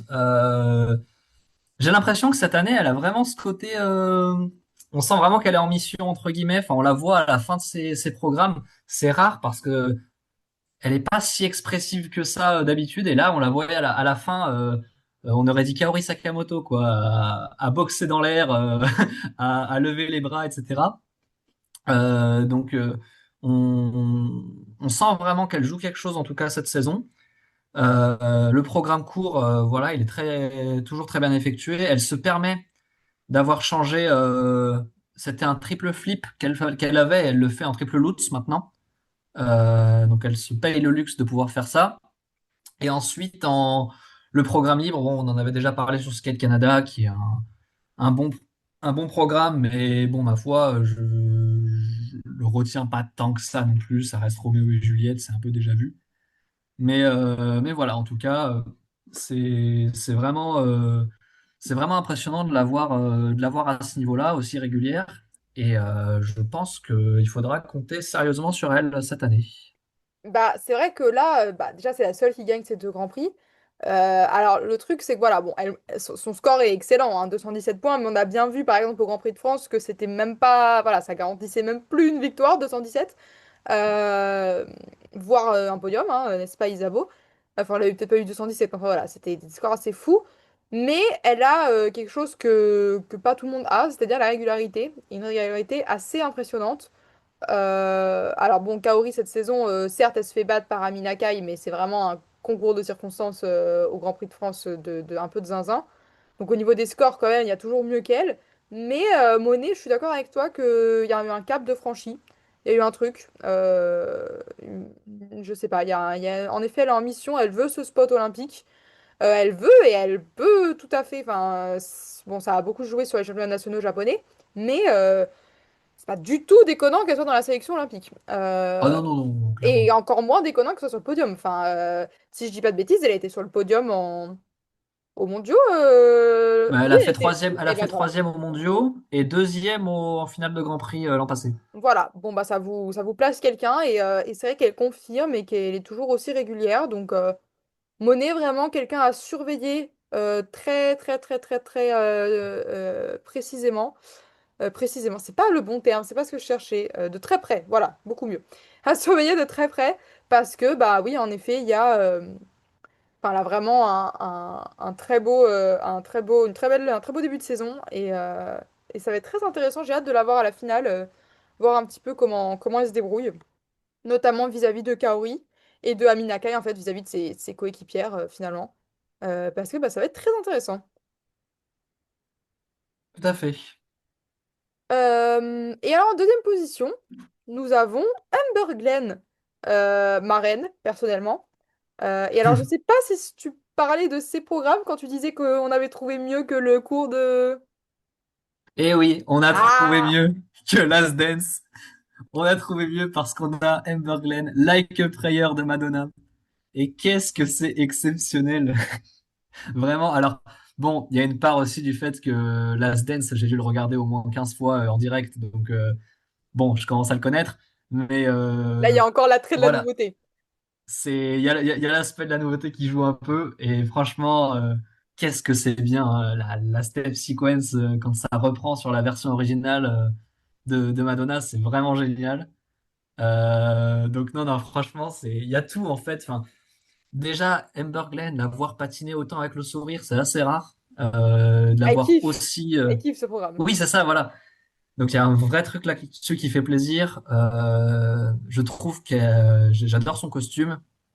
J'adore son artistique, j'adore la choré Je quand l'aime. au début elle regarde quand elle est dans la position de la prière quoi, qu'elle regarde le ciel et tout, il y a des petits trucs comme ça qui sont jetés et c'est vraiment génial et quand tout redémarre sur la step sequence, c'est vraiment ça fait tout le programme quoi. Donc c'est celui-là il est regardé sans modération.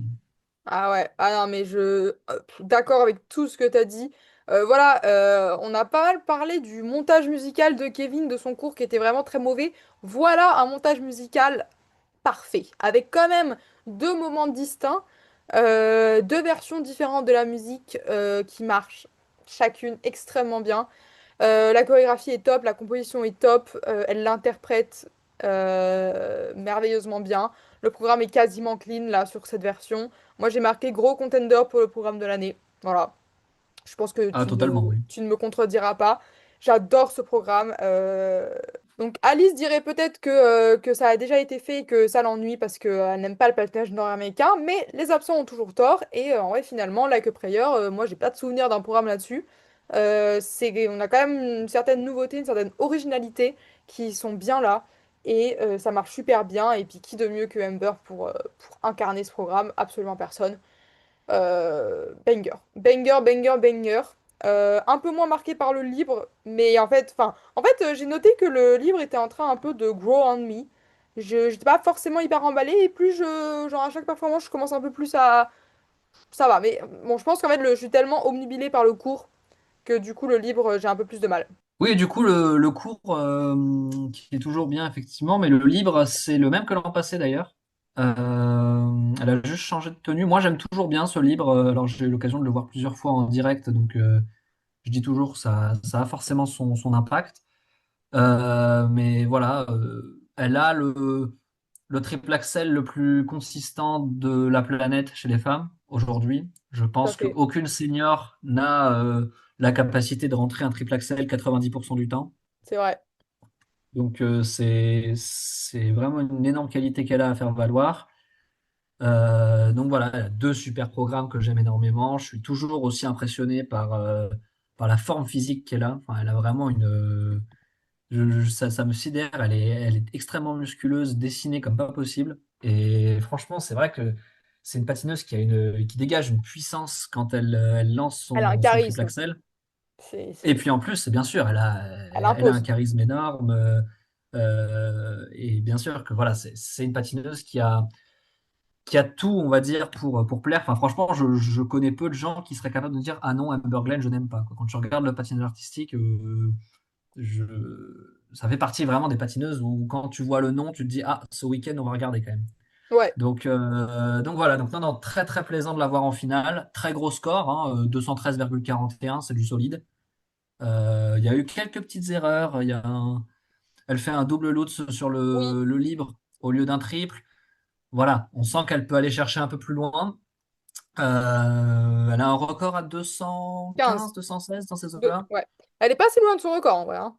Donc oui, oui, non, mais ça fait un moment que ça tourne dans ces eaux-là. Et là, regarde, si au lieu d'un double, tu as un triple lutz, ça va chercher plus loin. Donc elle est vraiment dans de très très hauts standards cette saison. Et comme je le dis, ça se ressent vraiment. Et encore une fois, moi, voilà, je suis vraiment marqué par la puissance qu'elle dégage physiquement sur ses sauts, etc. C'est une patineuse qui se distingue, qui n'a nul autre pareil actuellement. Ouais, bah écoute, non, ça me semble, enfin, je suis entièrement d'accord avec tout ce que tu as dit. Ça me donne l'occasion également, du coup, de donner les finalistes, du coup, chez les femmes. Donc, on l'a dit, Moneshiba, bien sûr. Kaori Sakamoto, évidemment, qui a gagné un Grand Prix et fait deuxième. Après, là, on a d'autres patineuses qui en ont gagné un et qui ont fait deuxième. Amber Glenn, du coup, Alisa Liu, évidemment. Amina Kai, la gagnante du Grand Prix de France. Et Rinka Watanabe, qui conclut ce tableau, donc 4 japonaises, 2 américaines, c'est pas comme la saison dernière, on en avait 5 et un. Voilà, et avec comme remplaçant Isabeau Levito, Anastasia Gubanova, pour ton plus grand plaisir, et Brady Tenel. Voilà, Tout à donc fait, un joli retour. Enfin, les américaines qui sont quand même assez présentes, on voit là où c'était vraiment que les japonaises l'année dernière, il y a une belle saison américaine que même pour Isabeau ou même Brady Tenel, ou même Star Andrews euh, la semaine dernière au Skate America, il y a un joli début de saison pour les patineuses américaines. Donc, ma foi, ça fait un petit peu de concurrence aux japonaises, c'est très bien. tout à fait. Eh bien, alors j'allais dire, non, en fait, on a oublié, enfin, j'allais dire en parlant de patineuses américaines en regardant le classement, mais nous avons d'abord une autre japonaise dans l'ordre du classement, puisque, bon, il Quelle y a quand même japonaise. 20 points entre la deuxième et la troisième place, donc il y a quand même de la marge, et c'est Rino Matsuike qui Oui, prend cette troisième place. Après, pourtant, avoir fait sixième du cours, mais elle a bien remonté sur le libre. Je sais pas ce que tu en as pensé. Je n'ai point regardé ces programmes, donc je te laisse la parole. moi, Rino Natsuki, déjà, c'est une patineuse que j'aime énormément, qui a une artistique qui est vraiment, enfin, elle a une artistique particulière, elle a des moves que tout le monde ne fait pas. Je pense vraiment à ce moment où elle fait un espèce de grand cercle comme ça pour faire une espèce de spirale. J'ai pas le vocabulaire du tout, mais C'est ok. les gens verront sans doute de quoi je parle. Enfin, c'est une des rares à faire ça et c'est un mouvement qui ajoute énormément de grâce et de beauté au programme.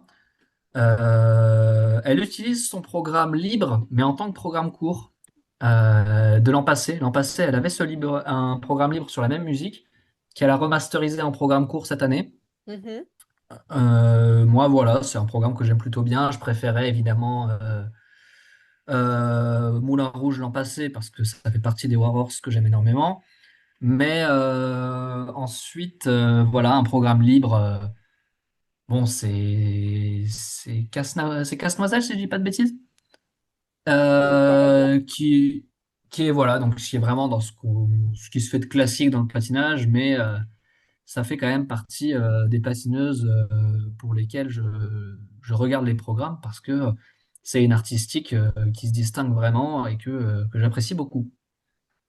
Bah écoute, je n'aurais pas dit mieux puisque bah j'ai regardé le livre en direct, mais comme elle était un peu de loin, bah j'ai vu vraiment seulement les dernières patineuses. Donc en tout cas, jolie troisième place pour elle. Bon, le chant japonais est sursaturé, on le sait, hein, donc ça va être un peu compliqué, je pense, pour les jeux, mais ma foi.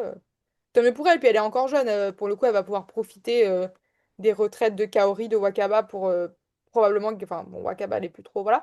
Mais elle va pouvoir peut-être aussi regrappiller des places comme ça. Bon, tu me diras, vu ce qui arrive aussi derrière, chant japonais, de toute C'est ça. façon, c'est un peu compliqué. L'an passé, on peut mettre un petit easter egg, mais l'an passé, soyez présents. Vous allez voir quelqu'un arriver, ça va vous faire tout drôle. L'an prochain, tu veux dire, pas l'an passé. L'an prochain, pardon, Oui. excusez-moi. Là, tu étais dans le futur du passé, c'était Non, non, waouh, non, c'est pas possible. très, très C'est pas possible conceptuel. sinon. Très conceptuel. Et ben du coup, on arrive aux Américaines, puisqu'on arrive à Brady Tennell, quatrième position, une nouvelle quatrième place, après sa quatrième place au Skate Canada. On avait déjà eu l'occasion de parler de Brady Tennell ensemble sur le Skate Canada. Ouais, Euh, tout à fait. Elle a été, j'ai vu son livre, elle était quasiment clean, hein, en vrai. Bon, il y a eu pas mal de petites sous-rotations quand même qui l'ont pénalisée. Mais c'est quand même un joli début de saison. Alors Brady, c'est un peu, voilà, on l'avait dit au Skate Canada, c'est probablement celle qui va un peu se retrouver sur le carreau côté américain, avec le retour d'Alisa Liu. Donc c'est un peu triste pour elle, surtout qu'elle est commencé à être plutôt jeune, Brady. Mais en tout cas, elle fait quand même deux grands prix tout à fait corrects, avec des scores tout à fait corrects également. Donc voilà, je sais pas ce que t'en penses. Non, bah on a à peu près tout dit, franchement, sur au Skate Canada. On a Oui, un allez voir le peu. Skate Canada, vous verrez. Voilà, globalement, c'est un peu la même analyse. Pas grand-chose d'autre à dire pour notre cher Brady Tennell. Et bien, à la suite, nous avons Madeleine. Alors, je sais jamais comment dire son nom de famille. Je sais Madeline pas si. Skizas. Skizas. Cinquième position pour Madeleine, qui remonte bien après sa neuvième place au Canada. Encore quelqu'un dont on avait eu l'occasion de parler ensemble au premier Oui, tout Grand à Prix fait. qu'on a débriefé ensemble. Donc, une meilleure compétition pour elle, qui porte un petit peu les espoirs du patinage canadien féminin à bout de bras depuis 4 saisons, hein. Enfin, même plus. Enfin, en vrai, depuis Kathleen Osmond, en fait, il y a À plus peu grand près, oui. monde. Il y a plus grand monde côté canadien chez les femmes. Euh, et donc c'est un peu Madeleine. Mais on l'a bien vu, elle a réussi à avoir un quota pour les Jeux, si je dis pas de bêtises. Euh, Oui, oui, parce qu'elle a fait 11e des mondiaux, ce qui est vraiment une très belle performance pour le coup.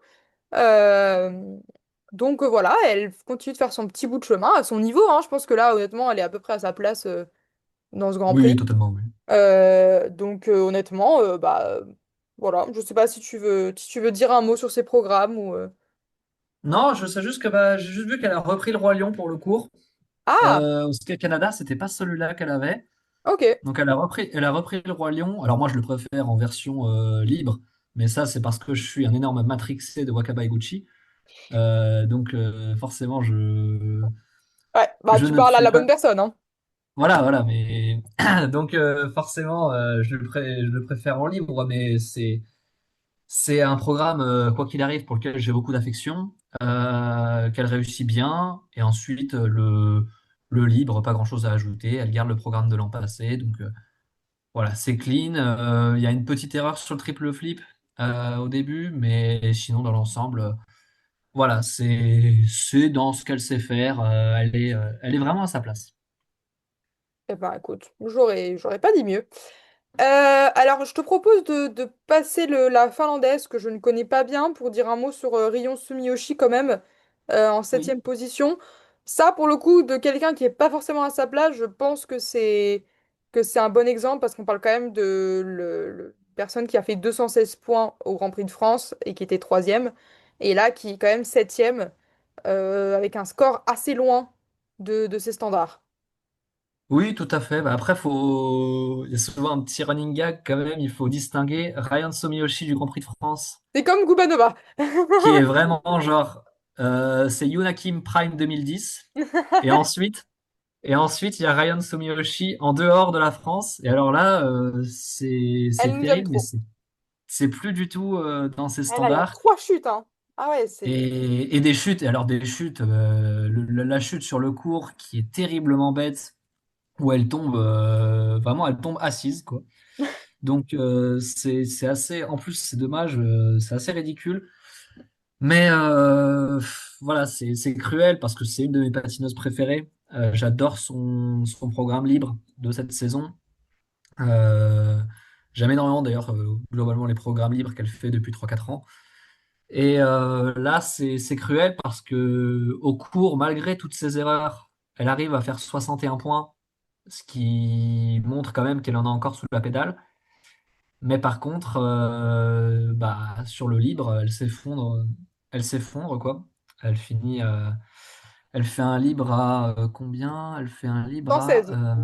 116 points, donc voilà, c'est vraiment pas du tout de son niveau. Il y a beaucoup de chutes.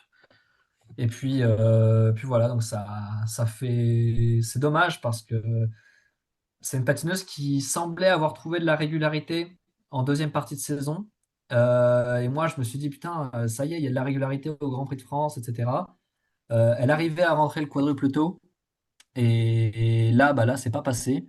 C'est une des rares patineuses d'ailleurs hein, en senior qui a le quadruple tôt, à part Adélia Petrosian. Mais bon, eux, ça compte pas. C'est une des rares à l'avoir. Et malheureusement, bah, c'est pas passé. Et le reste du programme est assez compliqué aussi.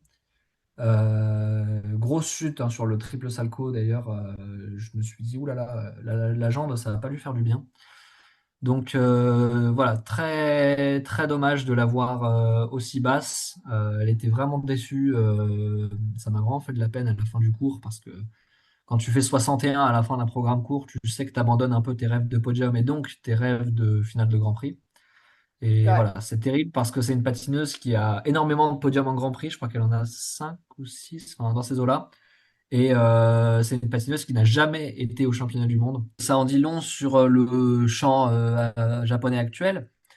Voilà, malheureusement, c'est terrible parce que c'est une patineuse que j'aime beaucoup. On la sent vraiment peinée par ça parce qu'on sait qu'il y a des enjeux qui sont énormes cette année. Donc voilà, j'ai pas envie de parler trop vite, évidemment, mais s'il venait à qu'elle ne soit pas dans l'équipe olympique, j'espère qu'elle pourra briller aux quatre continents, par exemple, puisque ça risque d'être une compétition que globalement tout le monde va skip.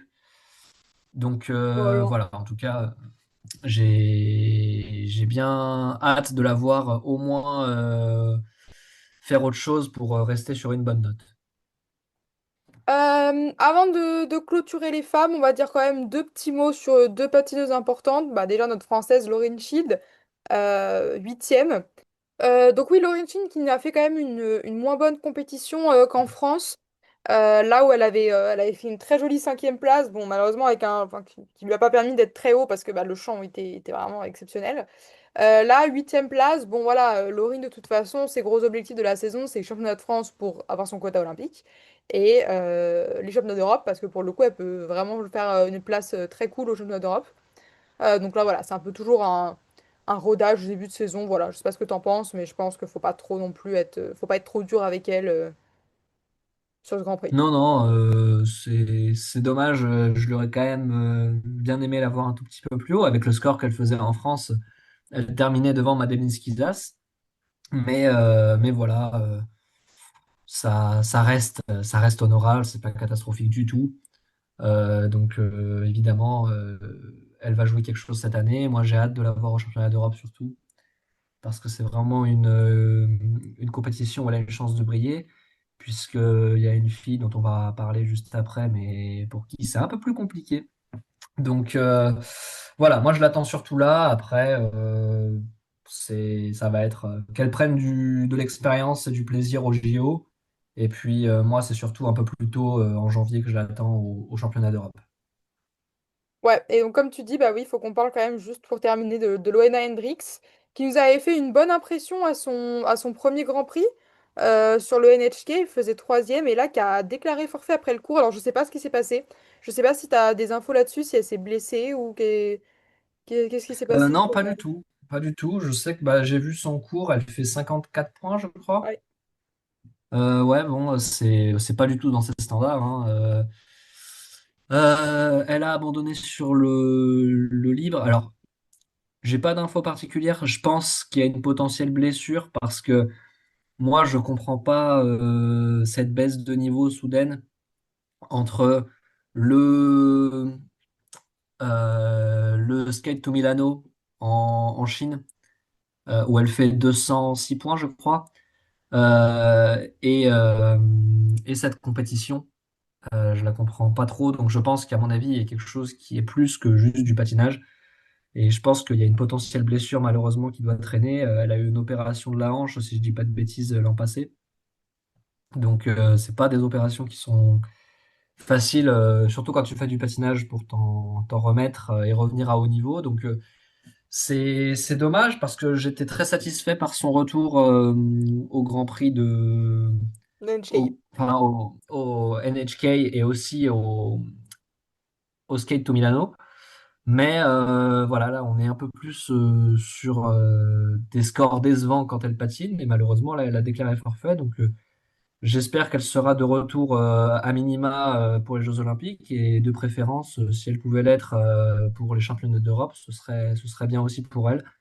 Ouais. Donc, voilà, je ne peux que lui souhaiter un retour prompt et de préférence qu'il soit performant. Ouais. Et du coup, bah, sur ces mots, on va passer à la dernière catégorie de cet épisode, la danse, où Allons-y. on va avoir finalement autant de choses à dire de ce qui s'est passé sur la glace que hors glace, parce que ça a été très animé en danse euh, ce Grand Prix. Une victoire d'abord de Laurence Fournier-Baudry et Guillaume Cizeron, avec un Oui, tout score à fait. en deçà de ce qui aurait pu être, dans le sens où sur la danse rythmique, alors qu'ils sont clean, ils sont que même pas 2 points au-dessus du score qu'ils avaient eu à Angers, alors qu'il y avait eu une chute. On a eu la même chose à peu près. Bon, déjà, on a eu la même chose pour Gilles Poirier, hein, c'était pas que pour les Français, globalement. Tout le monde s'est fait un petit peu niquer, sauf Emilia Zingas et Vadim Kolesnik, qui ont eu les faveurs du jury. Et donc, et sur le libre, pareil, des scores assez bas, enfin assez bas, tout est relatif, mais en tout cas plus bas que ce qu'ils avaient eu en France, avec des niveaux qui ne montent pas. Tout le monde a eu des niveaux 1 un peu partout. Enfin, globalement, les niveaux ont été très durs. Il y a eu un petit peu des points d'exclamation, c'est-à-dire en gros que les éléments chorégraphiques ne correspondaient pas aux attendus. Enfin, en fait, le panel a un peu pété son crâne sur cette compétition et a dit on va sanctionner tout le monde, ce qui a causé énormément de remous, de protestations des patineurs, notamment de Guillaume, mais aussi de Piper Gilles et d'autres aussi. Enfin voilà, il y a un peu les couples qui se commençaient un petit peu à s'insurger sur tout ça. Euh, donc c'est un peu le bordel, voilà. Donc on va voir si ça va être une tendance qui va être continuée à la finale du Grand Prix. Après, donc là, c'était un contrôleur en particulier qui a été assez sévère, mais bah, il fera pas tous les Grands Prix du coup.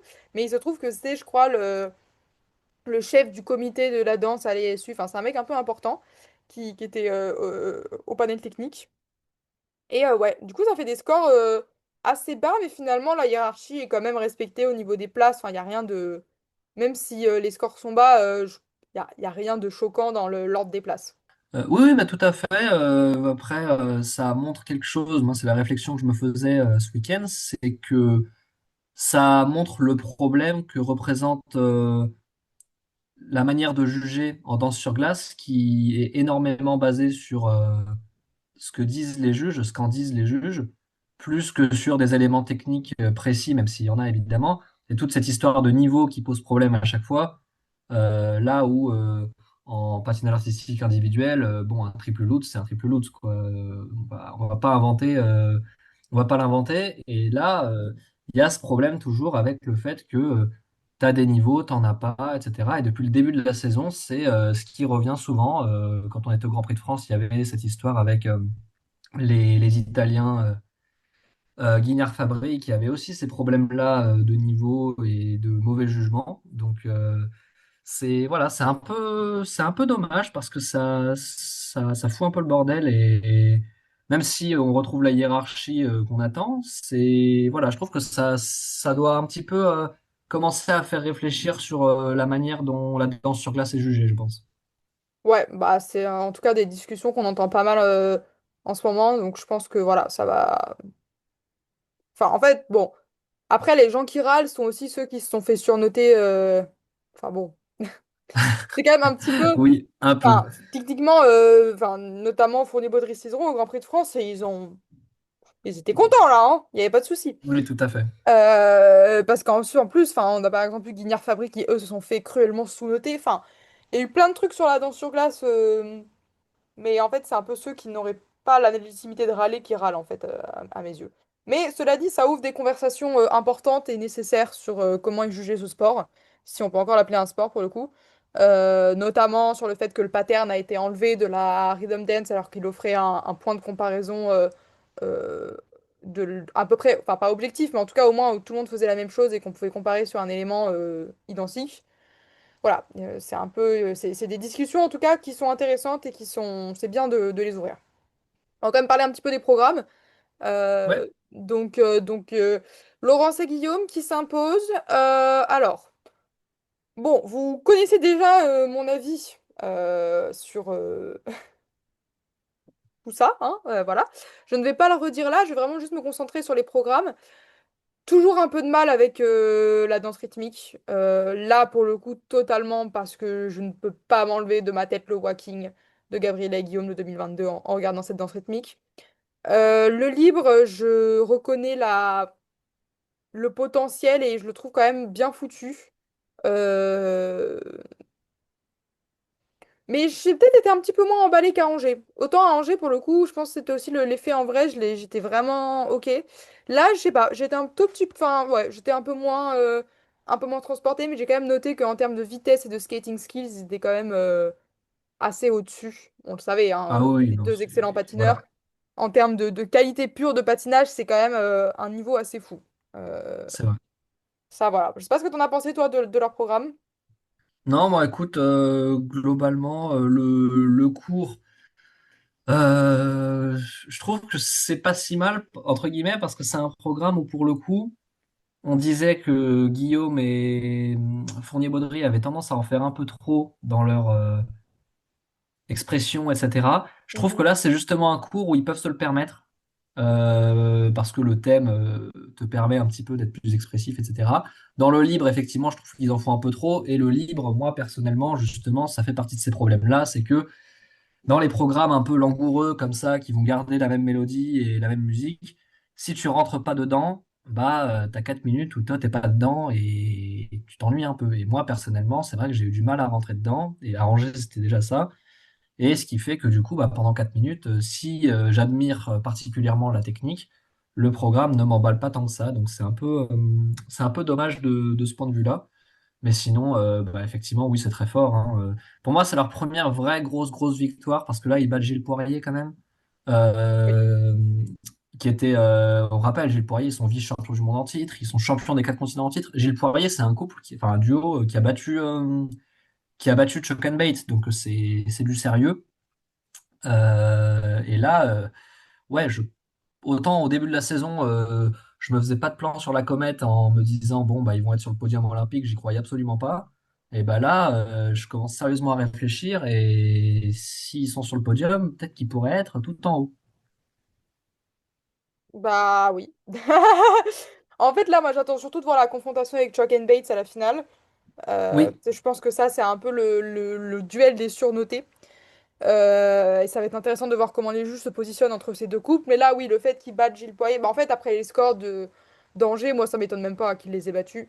Mais c'est vrai que c'est quand même un signal fort envoyé par rapport à un couple qui était le principal adversaire de Chuck and Bate toute l'Olympiade. Donc moi, j'ai hâte de voir comment ils les mettent sur les Américains. J'en profite pour dire du coup les finalistes en danse. Donc on aura donc Chuck and Bates, bien sûr, Fournier Baudry-Cizon, Fir Gibson, Gilles Poirier, les Lituaniens Reed Ambrolevicius et bah, les Américains Zynga Kolesnik, qu'on parlera un peu plus tard. Voilà, donc c'est un peu la surprise, hein, honnêtement, de cette finale. Mais en tout cas, ouais, ça va être intéressant de voir comment Fournier Baudry-Cizon se positionne par rapport à Chuck and Bates. Ça va être qui sera le plus surnoté des IAM. exactement, c'est exactement ça. Et ça peut être un très bon indicateur sur qui va gagner les jeux. Voilà, disons-le clairement. Et du coup, bah, Gilles Poirier, deuxième. Bon, en vrai, ils sont pas très loin au niveau du score. Ils sont à 2 points de Fournier-Baudry-Cizon. C'est pas, voilà, c'est pas la déculottée du siècle. Alors moi, par contre, pour le coup, c'est mes deux programmes coup de cœur de cette saison. Enfin, le livre, on le connaissait déjà. J'adore la Rhythm Dance, j'adore le choix musical, j'adore leur chorégraphie, j'adore comment ils le vendent, j'adore les costumes, j'adore tout. Et le livre, bah, j'étais déjà fan en 2019, ça n'a pas bougé. Donc j'aime toujours autant ce programme. Donc là, oui, le livre était plus abouti qu'à leur premier Grand Prix. Je sais même plus ce que c'était leur premier Grand Prix. Mais du coup, C'était voilà. Skate Canada. Skate Canada. Et ben voilà. On en avait parlé du coup. Ouais, c'est ça. Il y avait c'était un peu plus rough. Là, c'était vraiment. Enfin, moi, j'ai beaucoup aimé. J'ai beaucoup aimé leurs deux programmes. Voilà. Moi, je suis fan. Bah écoute, non, je te rejoins. Pas grand-chose d'autre à dire de plus que ce qu'on avait dit au Canada Ouais, pour moi. J'adore le cours, le livre est très bien aussi. C'est parmi mes danseurs sur glace favoris, moi Gilles aussi. Poirier. Donc voilà, franchement, rien à dire. J'espère qu'ils battront Chuck and Bait, mais je me fais pas trop d'illusions Ça va être chaud, hein. euh, sur le fait que ça risque d'être compliqué. Mais voilà, en tout cas, s'ils pouvaient aller chercher une médaille olympique, ce serait très bien. Ouais, bah écoute, je serais vraiment très heureuse pour eux aussi, j'espère. En vrai, un podium, ça me semble tout à fait jouable, même si Fournier Baudry Cizeron s'y incruste. Normalement, c'est quand même les deux couples avec Chalk and Bate qui ont dominé l'Olympiade. Mais bon, avec la suprématie d'Ayam cette saison, j'ai quand même peur. Donc, C'est vrai. on va espérer. En troisième position, du coup, on a les Américains Emilia Zingas et Vadim Kolesnik. Alors, ils avaient fait deuxième la Coupe de Chine, ils font troisième ici, ce qui leur permet du coup d'être en finale. C'est un peu la surprise de la saison. C'est pas trop ce que les juges ont décidé de faire avec ce couple. C'est pas un couple IAM, mais en tout cas, ils l'aiment particulièrement et ils ont eu des scores qu'ils avaient jamais eu avant, je pense. Enfin, je suis même sûre, leur personnel best c'était à la Coupe de Chine. Et ouais, c'est un peu l'explosion pour eux finalement. Enfin, ils avaient déjà fait des bonnes places aux quatre continents et tout, mais pas plus que ça, hein. Bah oui, écoute, moi, c'était pas un couple. Alors, enfin, c'était pas un duo que je connaissais particulièrement. Alors, moi, c'est pas la catégorie que je suis le plus pour être honnête, mais voilà, c'était un nom, je savais qu'ils existaient, mais je m'étais jamais vraiment arrêté dessus. Moi, j'ai plutôt bien aimé la danse rythmique. C'est assez énergétique au début, ils sont vraiment très dynamiques, etc. Et c'est bien. Le libre, bon, c'est Roméo et Juliette, on a déjà vu, quoi. Mais voilà, ça va être un duo intéressant. Je pense que ça va se battre, entre guillemets, pour la cinquième place avec les Lituaniens en finale. Mais voilà, ce sera quand même un duo à suivre. Et puis, on va parler d'autres Américains juste après, mais il y a la qualification aux Jeux Olympiques qui compte aussi. Oui, tout à fait. Va y avoir, il peut y avoir de la bagarre au niveau qualif olympique chez les Américains. Tout à fait. Mais puis même, en vrai, même Zingas Kolesnik, du coup, s'ils continuent sur cette lancée-là, ils sont encore jeunes, ils vont pouvoir peut-être jouer des premiers rôles sur la prochaine Olympiade. Ah, tout à fait, bien sûr, bien sûr. Parce qu'ils sont 2001-2002, donc ils auront de quoi faire si Chalk and Bates prennent enfin leur retraite. S'il vous plaît. Il est temps. Il est temps, il est temps. Les Espagnols, Smart and Dick en quatrième position. Bon, j'ai pas grand-chose à dire sur eux, je sais pas si tu veux dire un mot. Voilà, c'est la meilleure rythme danse de la saison, c'est tout. C'est tout ce que j'ai à dire. Carrément, mais je l'ai pas vu. Oui, Let Me Entertain You, c'est bien. Ok, faudrait que je la regarde Oui, parce que oui, je l'ai pas voilà. vue. Allez regarder, Et pour moi, la meilleure, c'est quand c'est même. vraiment très bien. Ça se joue entre Lopara Fabriceau et Gilles Ah Poirier oui, pour mais toi, moi. t'aimes beaucoup Gilles Poirier. Oui. Ouais. Ah, moi, je suis. Et même Lopara Fabriceau, je la trouve géniale aussi. Je l'ai dit dans l'épisode du Skate America, je suis un peu fan. Le I'm Blue est très très bon. Mais écoute, j'irai regarder. Je prends ta recommandation, j'irai regarder. Et, Ok. on parlait de d'autres Américains. Disons un mot sur ces autres Américains. Les Chibutanis. Et, Cinquième. et oui, bah Déjà, écoute, que dire? bah alors, donc j'avais pas regardé leur programme au NHK. Là, j'ai regardé leur livre. J'ai quand même noté que je m'étais un peu fait chier quand même. J'ai pas trouvé ça. Ouais, c'est déjà vu. Les tenues sont, bon, avec tout le respect, les tenues sont éclatées au sol. Avec tout le respect, c'est Euh, nul à chier. Non, mais voilà, faut le dire. Donc, non, non, oui, moi, enfin, franchement, c'est vraiment pas un programme que je retiens. Et d'ailleurs, entre tous les programmes, c'est limite même le cours que je retiens plus, malgré qu'il se noie dans le florilège de programmes années 90 qu'on a. Voilà, le cours a le mérite d'être rigolo. Ils mettent une musique de Mario Kart à un moment, je vais péter les plombs. Attends, Il y a la sur le musique cours, de départ de Mario Kart, mais je te promets. Alors c'est un tout petit moment, hein, c'est genre 3 secondes, mais t'as la musique de départ de Mario Kart. Ça me rend fou. tu me donnes envie d'aller regarder cette danse rythmique là parce que c'est Ah bah, tu as regardé ça, tu verras, c'est vraiment terrible. Mais voilà, en tout cas, non, écoute, ils étaient plutôt bons. J'ai bien aimé, dans le cours, c'est assez rigolo, il y a un petit clin d'œil sur leurs patins parce que c'est sur les années 90, du coup, le thème des danses rythmiques cette année. Et ils ont écrit leur date de naissance sur leurs patins. Donc, tu as 1991 et 1994. Ah, je hurle, je Donc, j'ai hurle. trouvé ça rigolo. Mais voilà, donc. Non, cinquième, les Shibutanis, s'ils se qualifient pas au JO, je ne sais pas ce qu'ils vont faire. Est-ce qu'ils vont, j'ai vu que tu en parlais avec Ambre sur la volonté de leur retour. Je ne sais pas ce qu'ils vont faire s'ils se qualifient pas. Est-ce que c'est un retour à long terme? Est-ce que c'était un retour juste histoire de dire on veut refaire les JO? Je ne sais pas. Voilà, parce que autant Laurence Fournier-Baudry, Guillaume Cizeron, ça va faire les JO sans problème, autant les Shibutanis, je ne sais pas du tout. Donc je ne sais pas trop pourquoi est-ce qu'ils reviennent et est-ce que ça va être un retour à long terme. Donc Et oui, on s'est ça posé va la être à même voir. question, hein. On s'est posé la même question avec Ambre et en fait, on sait Oui, pas bah, c'est trop ce qu'ils totalement vont légitime. Ouais. pouvoir. On sait pas trop ce qu'ils vont pouvoir jouer en fait, parce que même s'ils se qualifient au JO, c'est pas en faisant cinquième d'un Grand Prix qu'ils vont faire quoi que ce soit au JO. Enfin, en fait, Non, non, c'est clair, c'est clair. là pour le coup, les juges n'ont pas du tout été dans la même optique vis-à-vis d'eux par rapport à Fournier-Baudry Cizeron et clairement, enfin, bon, c'est pas trop ce qu'ils font. Bah bon, écoutez, ils s'amusent, hein, au moins. Tant mieux pour eux.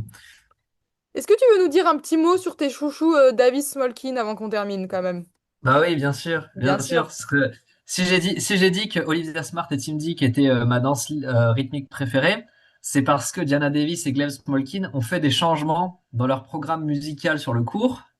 Et qu'est-ce que ça m'énerve! Ah, Qu'est-ce que ça m'énerve!